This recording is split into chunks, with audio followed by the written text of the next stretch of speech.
Je réponds au nom de pasteur Charles Poyi. Je suis pasteur responsable de l'ACK Nkombo à Brazzaville, derrière le PSP Nkombo.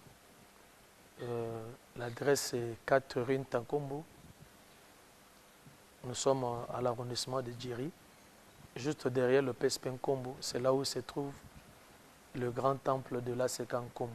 C'est bâti en étage et nous sommes là, là où nous prêchons la parole de Dieu, là où les enfants de Dieu sont bénis, sont enrichis et attendent la vie éternelle. Bon, message au Tomeme Libota Nanzambe. Premièrement d'abord, ezali événement monene otozanango, otozana service à 30 jours. Ce service-là est basé sur la dédicace de l'année, parce que la dédicace, c'est une vie quotidienne de tous les chrétiens. C'est une vie quotidienne parce que, même la Bible nous dit, prenez le tout avec action de grâce, qui veut dire que même quand nous bénissons la nourriture, nous dédions cela. Quand nous prions avant de dormir, nous sommes en train de dédicacer la nuit. Quand on se réveille la journée, avant de commencer la journée, tout dédicacer la journée. Ça veut dire que c'est une vie quotidienne de tous les chrétiens. Ça veut dire qu'un bon chrétien, à chaque minute de sa vie, il est en train de dédier chaque chose, tout ça. Même à Sominda, quoi, dédié dans Nzambe. Même à Somutuka, dédié dans Nzambe. Même salaire, Naël Bosso, dédié dans Nzambe. Ça veut dire que c'est une vie de chaque jour. C'est pourquoi on a préféré aussi pour 2017 dédier l'année à Dieu. C'est pourquoi on a consacré le mois de janvier pour dédier tout le mois, toute l'année 2017 pour que ça soit une année meilleure, comme on l'a dit, que ça soit une année meilleure d'accomplissement des promesses, des réalisations des projets, des visibilités, tout ce qui était caché puisse devenir visible. Et pour arriver à ce point-là, on doit d'abord dédicacer. Et quand on dédicace, il n'y aura rien de caché. Et Dieu nous donnera maintenant cette année, comme Josué Caleb avait dit, si l'Éternel nous est favorable, il nous fera voir qu'on vaincra ces gens-là. Pour dire que rien n'est impossible. L'année 2017 est encore vierge, mais pour réussir dans tout le mois restant, il faut que l'Éternel soit comme appui, soit comme base.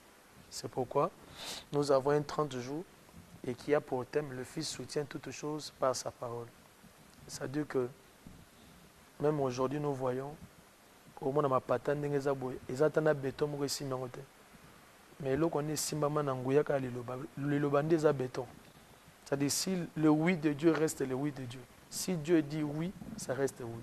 C'est pourquoi nous cherchons que cette année, que Dieu puisse dire oui et ça restera oui. On ne veut pas que le non soit là. On veut que le oui de Dieu soit le oui de Dieu. C'est-à-dire que c'est la parole de Dieu qui va soutenir toute l'année. C'est pourquoi les 30 jours est là, pour tous les dédicacer l'année, pour que tous à la surprise, dans un événement fâcheux du diable, mais que nous soyons dans la joie, dans l'allégresse que rien d'étrange va arriver parce que l'année est sous contrôle de Dieu. C'est un peu ça, mon salato. Bon, merci la sœur Clavina. Pourquoi dédicace? D'abord, quand vous parlez comme pourquoi dédicace, on est censé de rentrer dans les définitions. De définir dédicace, c'est quoi? D'abord, dédicace vient du verbe dédier. Dédier, c'est quoi? Dédier, c'est consacrer. Consacrer, c'est quoi? C'est mettre à part. C'est-à-dire que c'est mettre à part au service de l'Éternel. Mettre à part au service de l'Éternel, soit la personne, soit une chose, soit l'année, soit le jour, soit le mois, soit l'heure, mettre à part pour Dieu. Or, nous les enfants de Dieu, on ne peut jamais marcher sans pour autant avoir les directives de Dieu. On ne peut jamais marcher sans pour autant avoir le oui de Dieu. Pour marcher, c'est Dieu qui nous fait marcher. Et regardez même les enfants d'Israël dans le désert. Pour marcher, la Bible dit quoi? La nuit, il y avait la colonne de feu et la journée, il y avait une colonne de nuée qui faisait marcher les enfants d'Israël. C'est-à-dire que les enfants de Dieu sont conduits par Dieu. Maintenant, pour être conduits par Dieu, il faut maintenant, c'est-à-dire que vous devez être mis à part pour ces dieux-là, pour que le Dieu vous dirige. C'est pourquoi dans la Bible, dans Nombre 13, d'abord Exode 13, c'est Dieu qui dit à Moïse, je vous ai fait sortir de l'Égypte par ma main puissante. Maintenant, tout premier-né sera à moi. Tout premier-né sera à moi. Cela veut dire quoi? Moi, je vous ai délivré par le premier-né de l'Égypte. Maintenant, le premier-né de vos tribus m'appartiendra. Qui veut dire que tout celui qui est premier est à moi. Tout ce qui est premier. C'est à partir de cela que vous voyez même les prémices sortent de là. Ce qui est premier. Maintenant, ce qui est premier, ça doit être à Dieu. Ça ne peut pas être pour les hommes. Même Jésus-Christ, nous lisons dans la parole de Dieu dans Luc chapitre 2, quand Jésus-Christ est venu au monde, nous voyons que les mages étaient venus, ils sont partis.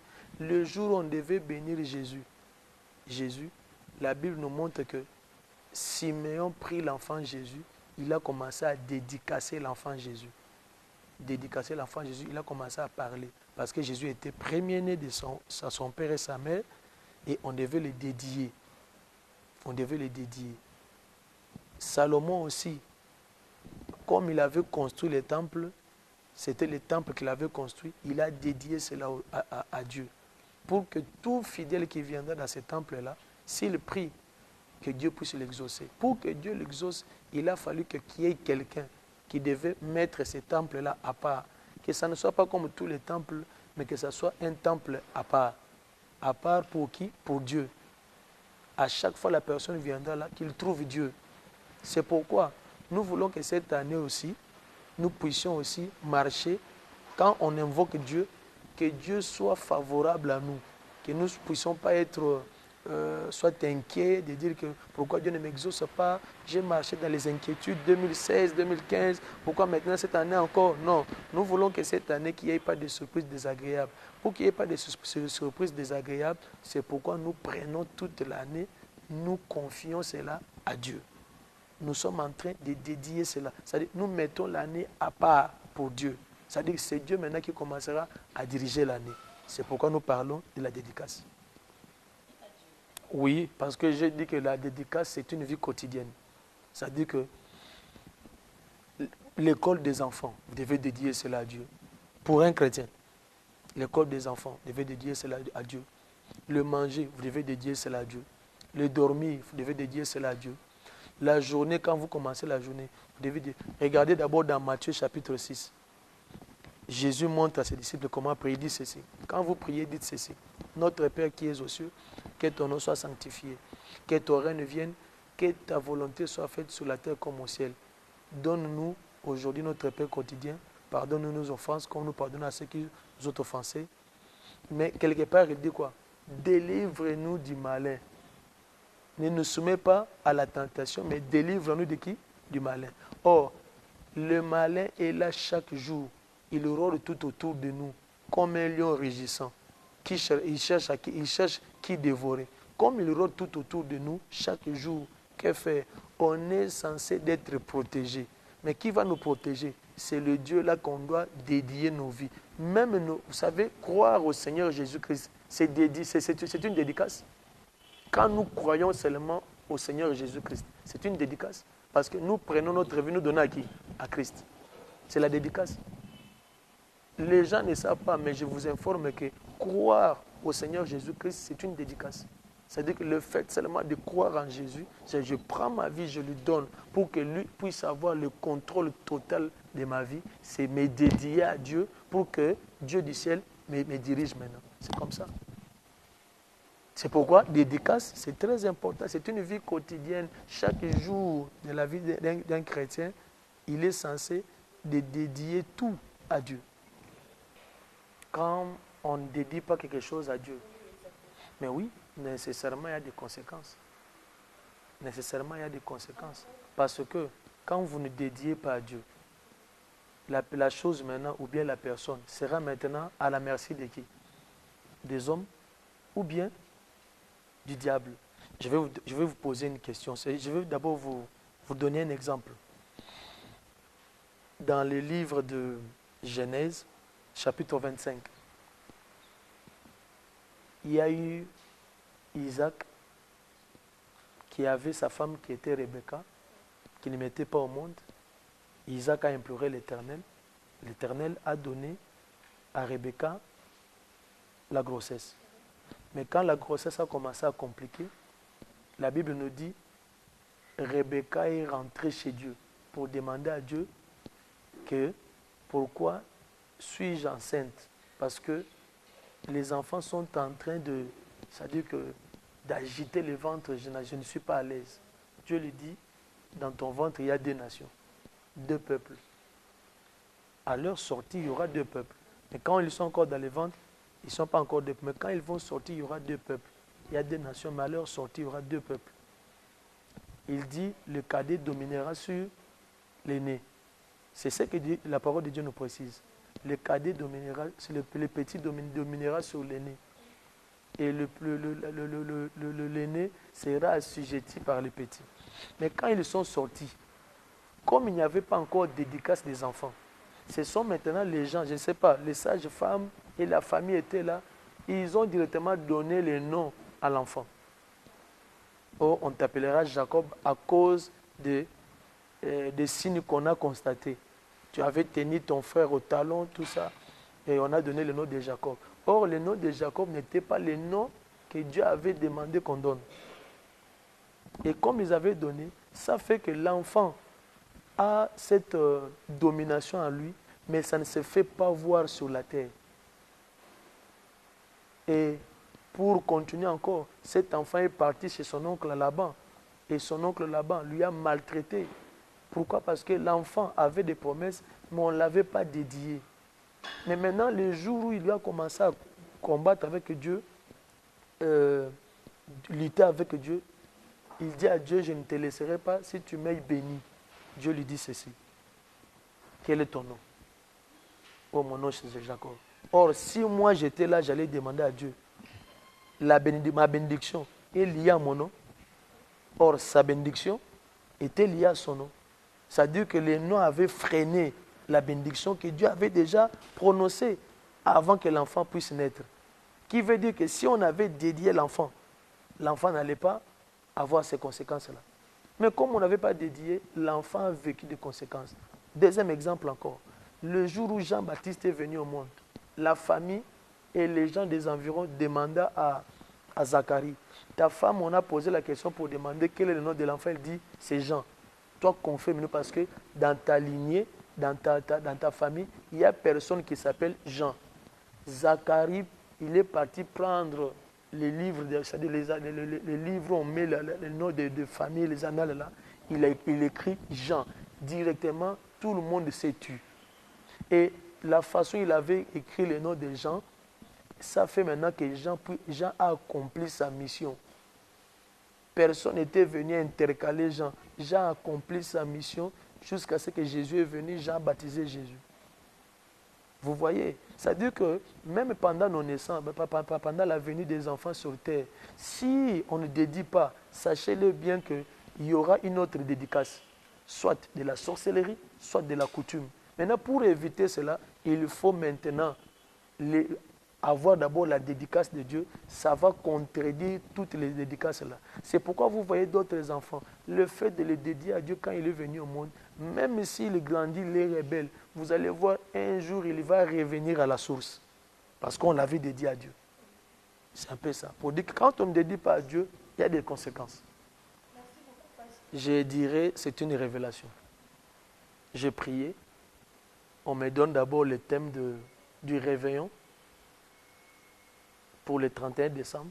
Et quand on me donne le thème, ce thème du réveillon, directement on me donne encore le thème du mois de janvier.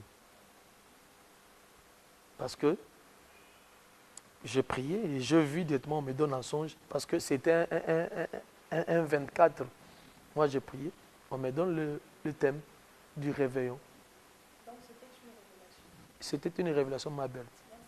Parce que le problème est que nous devons faire comme Balaam, l'homme qui prie et qui connaît le dessein de Dieu. c'est impossible de connaître le dessein de Dieu. Qui veut dire quoi? C'est la personne qui connaît quand Dieu a besoin de faire connaître sa volonté, mais en priant, on peut directement connaître la volonté de Dieu. C'est pourquoi, en priant, Dieu nous révèle, Dieu nous donne un peu le besoin du peuple. C'est-à-dire le besoin du peuple là, Dieu doit donner cela. C'est pourquoi Moïse montait à la montagne pour que Dieu lui donne qu'est-ce que le peuple doit faire. On avait prié, Dieu nous a donné le thème. C'est pourquoi nous partageons cela avec les enfants de Dieu. Le thème, j'avais dit au début de l'émission, j'avais dit que le thème s'intitule « Le Fils soutient toutes choses par sa parole ». Quand on dit « toutes », veut dire « tout sauf rien ». Ça veut dire que ce soit le travail, que ce soit le mariage, que ce soit les études, la santé. Le Fils soutient le tout par sa parole. Ce qui fait que le thème est là. Ça veut dire que les enfants de Dieu peuvent venir exploiter, venir écouter ce que Dieu a mis dans la bouche de son serviteur pour partager avec les enfants de Dieu. Qu'ils viennent écouter cela. De l'esplanade de la télé. Ok, nous avons d'abord 3 services. Le premier service commence de 10h à 13h. C'est chaque jour, du lundi jusqu'au vendredi. De 10h à 13h. Et il y a la prophétie. C'est-à-dire nous prions. Il y a l'exhortation, la prédication le matin là. Et il y a la prophétie. Après cela, il y a le deuxième service qui commence de 15h à 19h fort. C'est-à-dire que presque 20h à 20h. Et le troisième service, ça commence de 23h30, tout au plus minuit, jusqu'à 2h du matin. C'est-à-dire qu'il y a 3 services par jour. Et le dimanche, nous avons 2 services. Nous avons le premier service de 6h30 à 10h45. Et le deuxième service, c'est de 15h à 18h30. On a mis cela pour que les enfants de Dieu puissent un peu s'alimenter de la prière, de la connaissance de la parole de Dieu pour bien dédicacer l'année 2017. C'est clair. Anne avait fait une dédicace. Il avait dédié l'enfant à Dieu. Et la finalité, c'était quoi? Quand l'enfant est venu au monde, quand l'enfant a eu l'âge où il ne pouvait plus allaiter, l'enfant est resté où? Au temple, non? Jusqu'à sa mort. Ça veut dire que Anne avait déjà dédié l'enfant parce qu'il avait fait un vœu. Je peux seulement vous ramener un peu dans le livre de Genèse chapitre 31. Il y a eu un monsieur là-bas qui s'appelait Jacob. Il était en voyage, il a quitté Canaan pour aller à la maison de son oncle qui était là-bas. Mais en chemin, ça veut dire qu'il y avait la nuit, tout ça. Il a passé la nuit à un endroit. Cet endroit-là s'appelait Luz. Jacob passa la nuit à ces lieux-là. Mais ce qui était grave, c'est que Jacob a pris une pierre. Il a fait son cheveu. Et pendant la nuit, il a eu une vision. Il voyait l'échelle.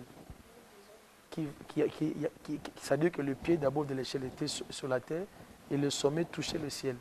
Et les anges qui montaient, qui descendaient. Et Jacob s'éveilla de son sommeil et il cria. Ça dit que cet endroit est redoutable. C'est ici la maison de Dieu. C'est ici la porte du salut. Et directement, il prit cette pierre-là. Il fut un monument. Il fit un monument. Après, il déversa de l'huile sur ces monuments-là. Après, il commença à parler. Il parlait à qui? À ces monuments-là.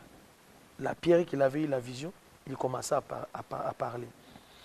Si tu accompagnes ma mission, tu me donnes à manger, à boire, tu fais réussir ma mission, je rentrerai encore en ces lieux. Je te donnerai la dîme de tout.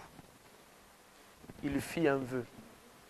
Et là où il était parti, maintenant dans Genèse 31, là, un jour, dans le verset 13, Dieu lui dit ceci. Je suis le Dieu de Bethel. Je suis le Dieu de Bethel. Or, Bethel, ce qui a rendu le lieu Bethel, c'était Jacob. Le lieu n'était pas Bethel. Le lieu était Luz.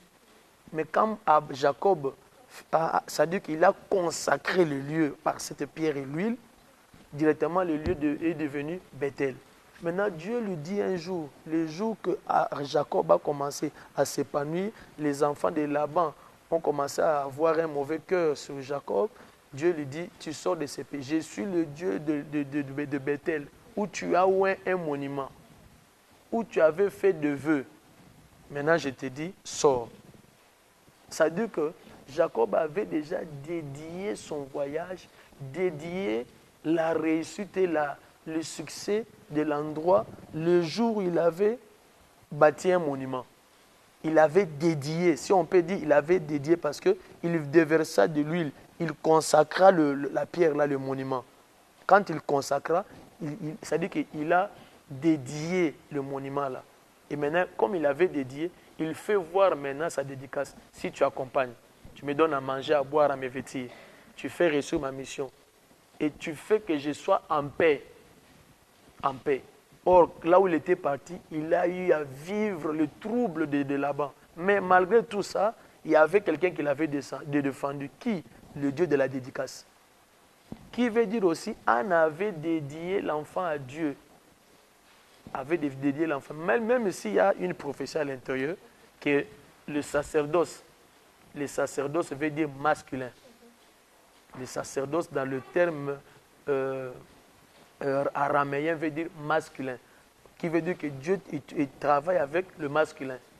Déjà en parlant, Dieu était content. Pourquoi? Parce que Anna faisait entrer dans les règles du sacerdoce.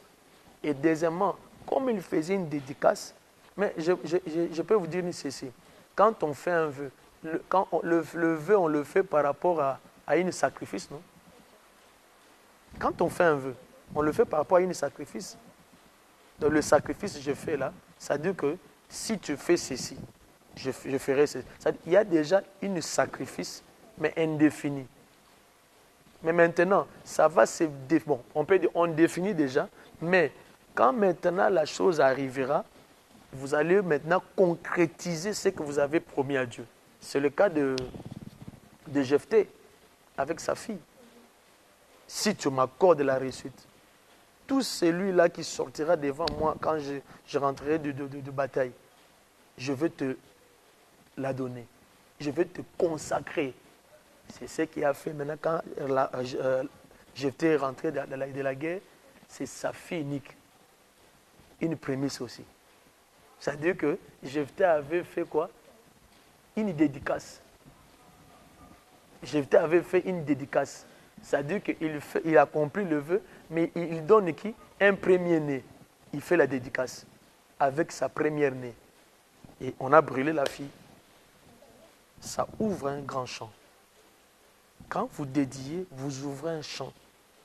Ça veut dire quoi? Il y a même des choses qui ne peuvent pas arriver, mais à cause de la dédicace, la chose va arriver. C'est pourquoi vous avez parlé que quand Salomon a fait la dédicace du temple, il a ouvert même les champs aux étrangers. Aux étrangers. Que même si un étranger viendra en ces lieux, que tu puisses l'écouter et l'exaucer. C'est ça. Ça veut dire que la dédicace, ça nous ouvre un champ. Un champ que Dieu du ciel maintenant va couvrir ces champs-là. Ce n'était pas autorisé, mais à cause de la dédicace, c'est maintenant autorisé. C'est pourquoi même quand Anne a fait la dédicace par Samuel, il parle et Dieu l'accorde. Maintenant, quand Samuel vient, on commence maintenant à contempler maintenant Samuel. Merci beaucoup, pasteur. Et la question suivante est celle-ci. Quels sont les éléments constituants de la dédicace? La dédicace, elle doit être constituée de quels éléments hormis la prière? Bon, et là maintenant, ça fait partie même de l'enseignement. On peut parler de cela en quelques points. Premièrement, d'abord, c'est comment dédier. C'est ça d'abord le premier point. Comment dédier. Parce que vous faites la dédicace, mais comment dédier? Comment dédier? Il faut d'abord, premièrement, je peux lire un peu pour les gens qui me suivent, nous faisons l'émission, mais ça fait partie aussi d'ouvrir aussi la connaissance des enfants de Dieu pour qu'on ne tombe pas dans des pièges. C'est-à-dire que comment dédier, ça fait partie de beaucoup de choses. D'abord, premièrement, il y a d'abord dans Actes des Apôtres, chapitre 13, quand vous lisez, vous allez voir. Et deuxièmement, dans Luc, chapitre 2, quand vous lisez aussi, vous allez voir. Maintenant, on peut d'abord commencer dans Luc 2. Vous voyez d'abord, quand le mage était venu adorer le Fils, en leur retour, la Bible nous dit, le 8e jour, selon la coutume juive, il fallait circoncire l'enfant. Après avoir circoncis l'enfant, la Bible nous dit qu'il fallait maintenant aller présenter l'enfant après la purification. Présenter l'enfant au temple pour qu'on puisse dédier l'enfant. Mais selon Lévitique, la purification se faisait comment? C'est-à-dire que quand une femme met au monde, elle est textuellement avec la femme qui est pendant son flux. La femme là va rester d'abord 7 jours. Après les 7 jours, il restera 33 jours pour la purification. Il ne peut pas toucher à quelque chose, même à quelque chose qui est sainte. Il restera à la maison 33 jours. S'il fait un enfant mâle, 33 jours.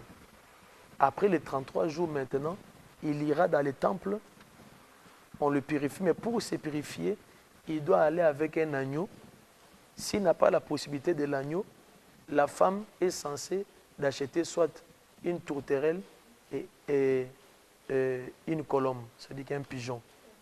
C'est-à-dire que la colombe servira à la purification de la femme et la tourterelle servira à la purification de la femme et la colombe maintenant servira de l'holocauste. C'est-à-dire qu'on brûle en entier pour Dieu. Le premier sacrifice, c'est pour la femme, pour sa purification. Le deuxième sacrifice, c'est pour l'holocauste, pour Dieu. Vous voyez, c'était comme ça. Maintenant, si la femme fait un enfant femelle, c'est-à-dire une fille, elle restera 66 jours pour sa purification.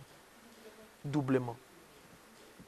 Mais, pour maintenant entrer dans le temple, il doit faire le même service, soit un agneau. S'il n'a pas l'argent de l'agneau, il achète deux tourterelles et 2 colombes pour la purification. C'est ce qui s'est passé avec Jésus-Christ. Marie et Joseph ont amené l'enfant après la purification. Marie avait 2 tourterelles et 2 pigeons. Mais quand ils sont venus, c'était Siméon qui transporta l'enfant.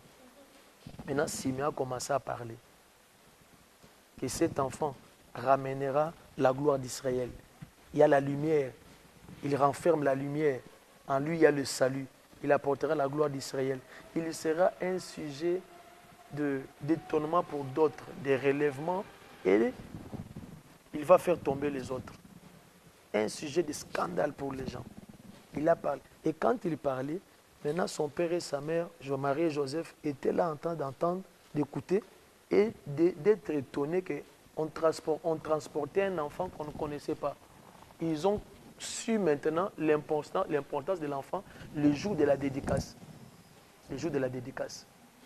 Et dans Actes chapitre 13, là-bas maintenant on montre que pendant que les apôtres servaient dans leur ministère, le Saint-Esprit dit, mettez-moi à part Paul et Silas.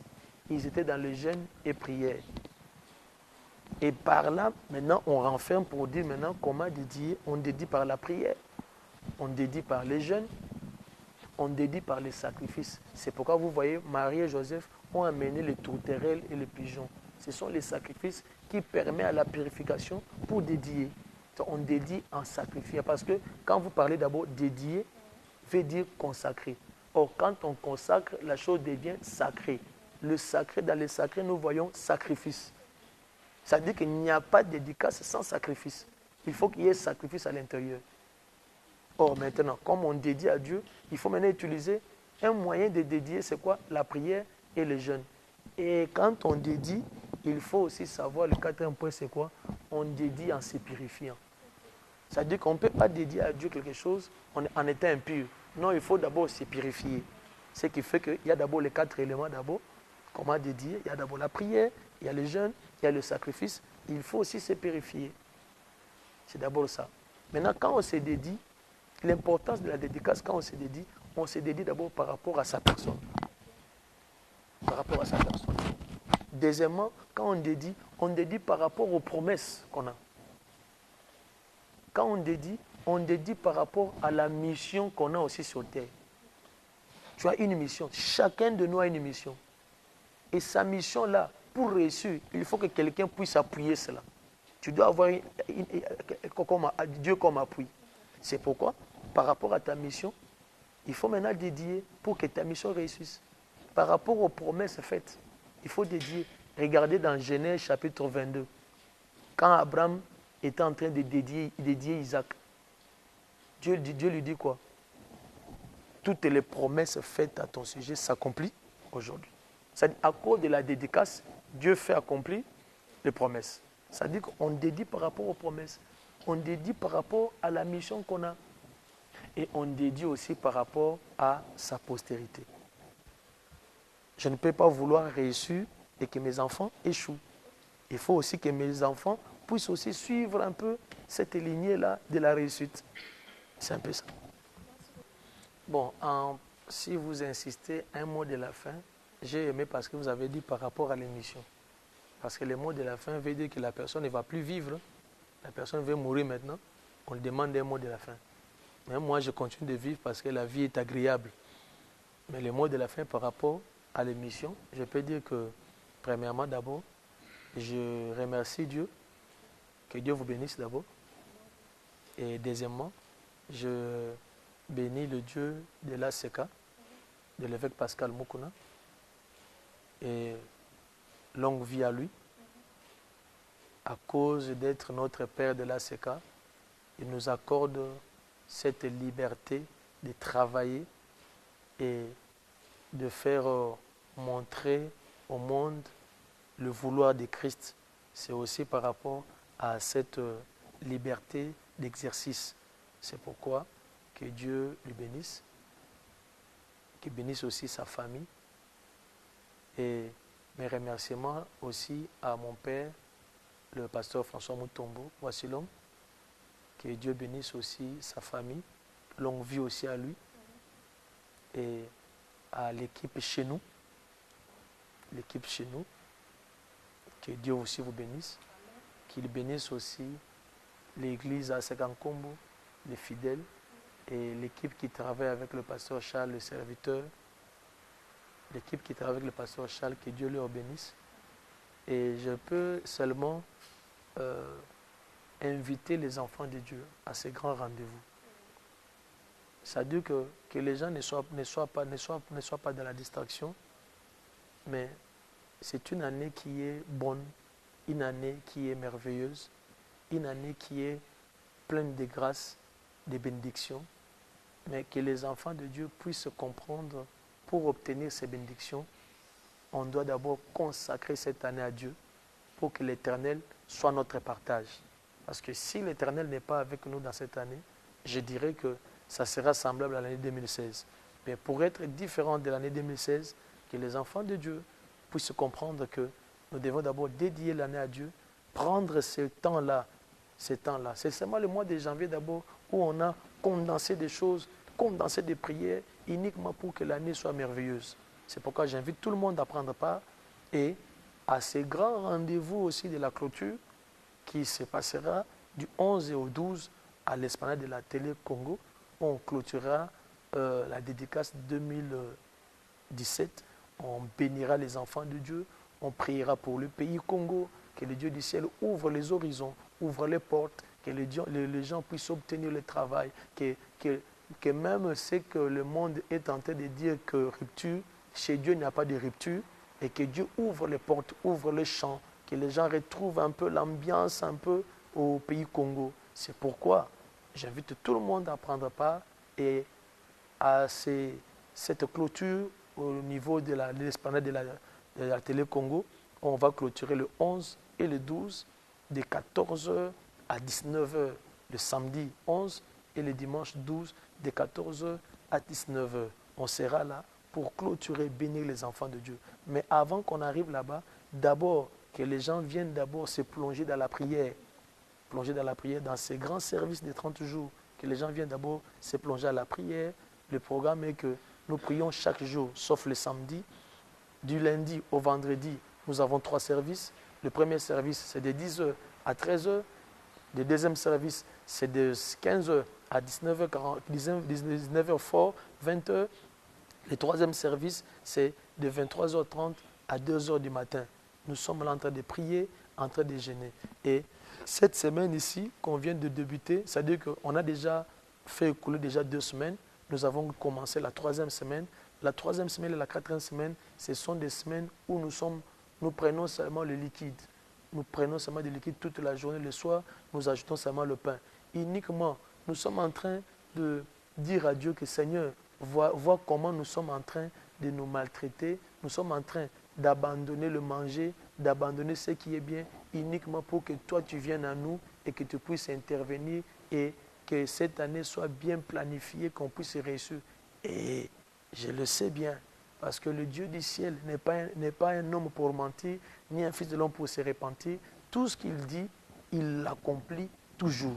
Ce qui fait qu'il est au rendez-vous, il bénit, il va ouvrir, il va délivrer. Et c'est une aussi, je peux dire, une dédicace de délivrance, une dédicace de sortie de prison, de sortie de captivité. C'est une dédicace qui va ouvrir les enfants de Dieu. C'est pourquoi que tout le monde en profite et vous ne serez pas déçus. Le Dieu de l'ACK, le Dieu de la main du pouvoir, va vous bénir, va vous consoler, va vous ouvrir et vous ne serez pas déçus. C'est ce que je peux dire. Que l'Éternel Dieu du ciel vous bénisse.